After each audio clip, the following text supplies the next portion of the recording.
The Red Raiders are set to host yet another transfer portal target this weekend out in the 806. Who is it? We'll discuss that in today's video, as well as the latest transfer portal target for your Red Raiders and much, much more. Hey, how's it going, everybody? It's RC Maxfield here for the Back to 12 podcast. And listen, the transfer portal is like the wild, wild west, and nothing is for certain. But when it comes to the Texas Tech content creator space, there is one thing for certain. And that's the Back to 12 podcast, keeping you up to date with everything Texas Tech men's basketball in the transfer portal. So join the largest group of Texas Tech fans on YouTube by simply liking the video, hitting that subscribe button, and turning on that notification bell. All right, we're going to start with the latest transfer portal target in terms of the communication aspect of things. We'll get to the official visitor here in just a little bit. Let's start with Trazarien White. I'm not going to lie to you. That might be my favorite name that I've talked about anyone in Texas Tech basketball history in terms of the name. Trazarien White, baller, just absolutely baller. He's 6'7", 190 pounds, and is transferring from the University of North Carolina, Wilmington. He's got 1 year of eligibility left and averaged just under 20 points per game last year, just under 7 rebounds per game, and about 1.5 assists while shooting 39% from three. To be exact, when it comes to the points per game, it was 19.8 and then 6.8 rebounds per game. Now, according to Tipton Edits over on Twitter, Texas Tech was one of the first schools to contact White when he got into the portal. White has actually gone on the record talking to KSR, Kentucky sports radio station, saying that Texas Tech is one of the schools that he would want to visit if the opportunity came about. He is a Mansfield, Texas native, after all. Now, when it comes to his game, he's uber athletic. He's a wing that is extremely versatile and can get to the rim and finish with either hand. Now, he ranked 68th percentile nationally in spot-up opportunities and 66th percentile nationally in transition. He also ranked 62nd percentile when it came to his efficiency being the primary ball handler in a pick and roll type setting. Now, when it comes to catch and shoot, this is where he thrived. He is an elite catch and shoot guy, ranking 92nd percentile nationally. Now, when it comes to shooting off the dribble, it's polar opposite. He's just not good at it. I mean, let's just call a spade a spade. He ranked 6th percentile nationally. Yes, you heard that. There's no other number that goes next to it. 6th percentile nationally.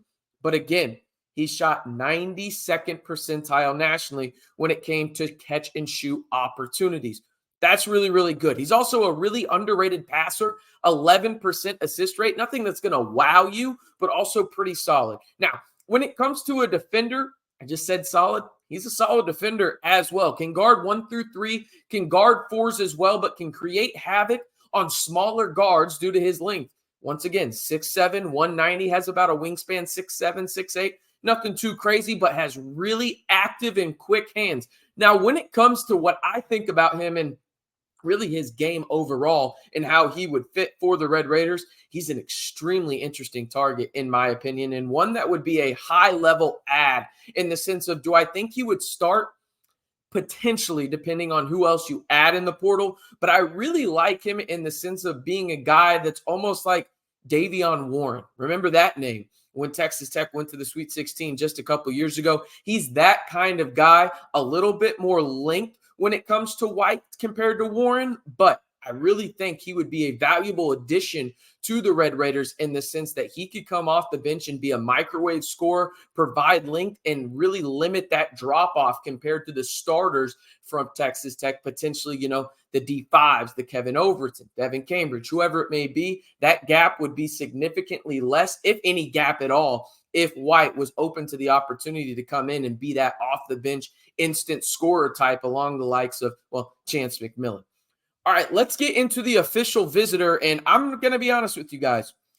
I'm willing to bet money that 98% of y'all have never heard of this guy because, you probably have never heard of the school that he attended. It's J. Van Buchanan, Indiana Wesleyan, NAIA. No, not D2, nothing like that, NAIA, okay? Guy is a hooper, though. We'll have his highlights down in the description in the comments below. He's a 6'7" sophomore wing, would have 2 years of eligibility left. First team All-American at the NAIA level, and these numbers are just bonkers. Averaged 20.5 points per game, 6.5 rebounds, 2.6 assists, 1.1 steals per game, 1.1 blocks per game. He ranks extremely well on Synergy, and that's really where these percentile numbers come from that I mentioned in all of these portal videos. He grades out in the 70th percentile or higher, which, by the way, is very good to excellent, okay, when it comes to 70th percentile or higher, when it comes to Synergy's metrics, in basically every offensive category. Dude is a hooper, okay? And you could tell that he just flat out dominated every game he was in terms of the talent level that he had compared to everybody else that he was playing was very, very drastic. As the primary ball handler, spot-up shooter, post-up, catch and shoot, isolation, and cutter, he ranked 70th percentile or higher over on Synergy. Now, when it comes to realistic expectations for Buchanan, if he were to choose the Scarlet and Black, and again, he will be on campus this weekend from the 26th to the 28th of April. This is kind of what I get from him watching his tape. JB would 100% be a project, but the tools are there for him to potentially be an impact guy, maybe in the later half of this year. And when I say impact guy, I'm not talking like starter or anything, but a valuable bench guy, and then maybe progress to something bigger in terms of a role as a senior. Because right now, let's just be realistic. The jump from NAIA to the best basketball conference in all of college basketball is damn near the biggest jump you can make as a collegiate basketball player. But he has the tools, does JB, and long-term, the traits, I think, that really could allow him to be an impact guy in the rotation for the Red Raiders.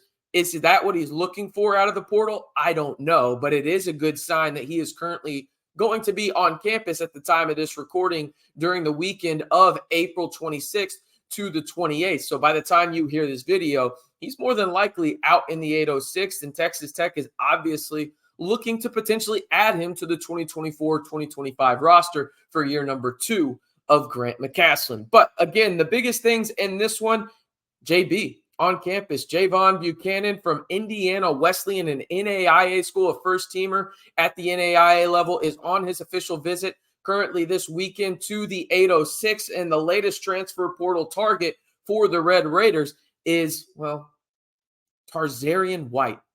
It's just an amazing name. Unbelievable name. A 6'7", 190-pound guard, forward, kind of a wing, I guess we would call it. Averaged almost 20 points per game last year at UNCW and is a Mansfield, Texas native. All right, that's going to do it for today's video. Reminder, if you haven't already, be sure to like the video, hit that subscribe button, and turn on that notification bell. And before you head out of here, head on over to the scarletandblackinsider.com to join the fastest growing group of Texas Tech fans on the internet today to stay in the know on everything Texas Tech men's basketball. Listen, I try and keep you up to date the best I can here on the Back to 12 podcast. And I think I do a solid job. Almost 10,000 of y'all think so as well. But over on the Scarlet and Black Insider, I've got a little bit more help with my buddies Austin Massey and Jacob Harris, keeping you in the know on everything Texas Tech men's basketball 24/7. So head on over to the Scarlet and Black Insider today.